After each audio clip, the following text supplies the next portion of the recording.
সালমান খান আবারও আদালতের কাঠগড়ায়। ১৯৯৮ সালে ঘটে যাওয়া একটি মামলার শুনানি হবে এবার রাজস্থান হাইকোর্টে। ঘটনাটি সেই সময়ের যখন যোধপুরে চলছিল হাম সাথ সাথ হের ছবির শুটিং। অভিযোগ আছে শুটিংয়ের ফাঁকে দুটি কৃষ্ণসার হরিণ হত্যা করেছিলেন সালমান খান। এই মামলায় সালমান ছিলেন প্রধান অভিযুক্ত। ২০১৮ সালে যোধপুরের একটি আদালত তাকে দোষী সাব্যস্ত করে ৫ বছরের কারাদণ্ড দেয়। তবে সাইফ আলী খান, টাবু, সোনালী বেন্দ্রে, নীলম ও দুষ্যন্ত সিংকে খালাস দেওয়া হয়। কিন্তু মামলা এখানেই থেমে যায়নি। সালমানের আইনজীবীরা ওই রায়ের বিরুদ্ধে আপিল করেন। অন্যদিকে রাজস্থান সরকারও আপিল করে বাকি অভিযুক্তদের খালাসের বিরুদ্ধে।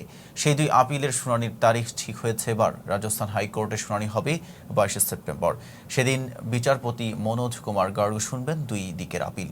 এই মামলায় সালমান খান ইতিমধ্যেই হাজত বাস করেছেন। এছাড়া দীর্ঘ বছর ধরে তিনি পাচ্ছেন হত্যার হুমকিও। মোট সময় পেরিয়েছে ২৪ বছর বেশি।